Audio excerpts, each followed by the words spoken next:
దర్శకుడు రాజమౌళి డైరెక్షన్లో super star Mahesh Babu హీరోగా ఓ సినిమా రానుంది అనే విషయం తెలిసింది. అయితే ఈ సినిమా స్టార్ట్ కాకముందే ఈ సినిమాపై భారీ అంచనాలు నెలకొన్నాయి.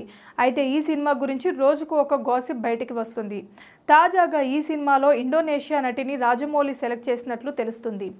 ఇప్పటికే త్రిబుల్ సినిమాలో ఒలివాయా పాప పెట్టి హైలైట్ చేసిన రాజమౌళి తను నెక్స్ట్ సినిమాలో ఇండో పాపను పట్టినట్టు తెలుస్తుంది. రాజమౌళి బాహుబలి త్రిబుల్ సినిమాలతో తెలుగు సినిమా బాల్కెట్ని నెక్స్ట్ లెవెల్కి తీసుకెళ్లారని చెప్పడానికి ఎటువంటి సందేహం లేదు.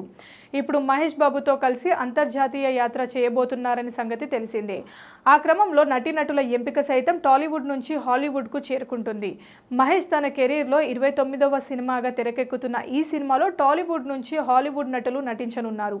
ఇక ఈ సినిమా కోసం ఓ ఇండోనేషియన్ హీరోయిన్ ఎంచుకున్నారని వార్తలు బయటికి వచ్చాయి. ఆమె ఎవరో కాదు, సెల్సియా ఇస్లాం. ఇప్పటికే ఆమె కొన్ని హాలీవుడ్ సినిమాలో నటించి ప్రేక్షకులను మెప్పించింది. ఇక మహేష్ బాబు రాజమౌళి సినిమాలో ఆమె వర్క్ చేయడం కన్ఫర్మ్ అని సమాచారం. అయితే హీరోయిన్ పాత్ర కోసం ఎంచుకున్నారా లేదంటే కీలక పాత్ర కోసం తీసుకున్నారా అనే విషయం ఇంకా తెలియాల్సి ఉంది. ఇక మహేష్ బాబు గుంటూరు కారం కూడా రిలీజ్ సిద్ధంగా ఉంది. ఇక మహేష్ బాబు రాజమౌళి సినిమాకు రూట్ క్లియర్ అయింది. మరికొద్ది రోజుల్లోనే రాజమౌళి ప్రపంచంలోకి అడుగు పెడతారు సూపర్ స్టార్ మహేష్ బాబు. ఈ కాంబినేషన్లో వస్తున్న మూవీపై చాలా అంచనాలు నెలకొంది. అలాగే ఈ సినిమా కోసం 1200 కోట్ల రూపాయలు బడ్జెట్తో కేటాయిస్తున్నట్లు తెలుస్తుంది. అయితే ఒక తెలుగు హీరో నటిస్తున్న సినిమాకు అంత బడ్జెట్ పెట్టడం రికార్డ్ అని చెప్పొచ్చు. త్రిబుల్ సినిమాలు సోషల్ మీడియాలో అభిమానులు కామెంట్ చేస్తున్నారు.